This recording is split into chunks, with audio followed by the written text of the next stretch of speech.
আজকের এই ব্রাইডকে দেখতে কি ভূতের মতো লাগছে তোমরা একটু বলো তো। ওকে আমি বলেছিলাম তোমাকে কিন্তু আজকে আমি ভূতের মতো সাজাবো, তো ও সেটা শুনে খুব হেসেছিল। তো চলো সেই গল্পই কিন্তু আজকে তোমাদের সঙ্গে শেয়ার করব। তো হ্যালো সবাইকে, আমি মেকআপ আর্টিস্ট সাথী মণ্ডল চলে এসেছি তোমাদের সঙ্গে আজকে একটা রিসেপশন ওয়ার্ক শেয়ার করতে। তো গুটি গুটি পায়ে আমি আমার লোকেশানে পৌঁছে গেছি। আর লোকেশনটা ছিল আমার বাড়ি থেকে খুব বেশি দূরে নয়, 1.5 কিলোমিটার মতো দূরে। তো আমি আমার অ্যাসিস্ট্যান্ট চলে গেছি সেখানে কাজ করতে। আর ভিতরটা ভীষণ সুন্দর করে সাজানো ছিল। তো ভাবলাম চলো সব কিছুই যখন তোমাদের সঙ্গে শেয়ার করি তো এটা কেন শেয়ার করব না। আর আমাদের মেকআপ আর্টিস্টদের কত রকম সিচুয়েশানে কাজ করতে হয়। আজকের যে ঘরটাতে সাজাচ্ছিলাম সেই ঘরটা ছিল একটু ছোট এবং সেখানে জিনিসপত্র রাখার সেরকম কোনো স্পেস ছিল না। তো এই হচ্ছে আজকের আমার রিসেপশন ব্রাইড মৌমিতা। তো মৌমিতার কাছে একটুখানি জেনে নেব। মৌমিতার সঙ্গে আজকেই আমার ফার্স্ট আলাপ, কারণ ওর ননদ আমাকে বুকিং করেছিল। তো ওর সঙ্গে আমার কখনো কনভারসেশন সেরকমভাবে হয়ে ওঠেনি। তো একটুখানি ওর কাছে জানবো যে কেমন লুক আমার কাছে চাই। বলো, কোনো ড্রিম আছে? নেই? কোনো রকম কোনো হেয়ার স্টাইল কেমন হবে বা কেমন চাও, কেমন মেকআপ চাও, কোনো রকম কিছু নেই? তাহলে আমি যেমন সাজাবো আমি ভূতের মতো সাজাবো, হবে তো? তাহলে বলছো কোনো ড্রিম নেই, তাহলে যেমন হালকার উপরে। ওকে, তো চলো। মৌমিতা অবশেষে কথা বললো যে হালকার উপরে ও মেকআপটা চায়। তো দেখি লাস্ট অব্দি ওর লুকটা কতটা কি করতে পারি, তোমরা দেখতে থাকো।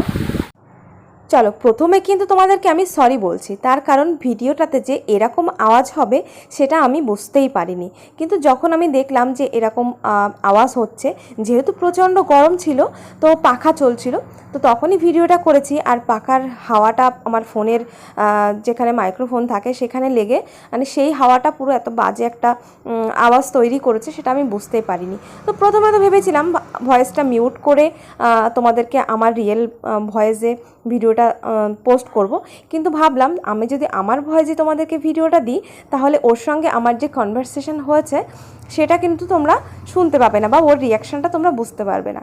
সেই জন্য বাধ্য হয়ে আমাকে এরকম একটা খড়খড় করছে সেরকম একটা ভয়েসই তোমাদেরকে দিতে হলো। তো চলো, আজকে যে রিসেপশন ব্রাইড ছিল সে ভীষণই কম কথা বলে, মানে এত মিষ্টি একটা মেয়ে তোমাদেরকে কি বলবো। মানে তাকে আমার রীতিমতো অনেকটা কথা বলে বলে বলে বলে তারপরে তার মুখ থেকে একটা কথা বার করতে হচ্ছে। সে শুধু হাসে, শুধু মিষ্টি মিষ্টি হাসে। তো এত সুন্দর ছিল তার হাসিটা। তো তার কোনো ডিম্যান্ড ছিল না, সে তো প্রথমে কথাই বলছিল না যে কীরকম সাজবে, কী বৃত্তান্ত। তা আমি ওকে হাসানোর জন্য জাস্ট একটু মজা করলাম যে তুমি যদি আমাকে না বলো যে তুমি কেমন সাজতে চাও আমি কিন্তু তোমাকে ভূতের মতো সাজাবো। তো যাই হোক, ওটা শুনে ও ভীষণ হাসলো। আর ওর এই হাসিটা সত্যি এত সুন্দর, এত মিষ্টি। দেখো তোমরা, খুব মিষ্টি একটা মেয়ে, খুব বাচ্চা একটা মেয়ে, কি বলবো তোমাদেরকে।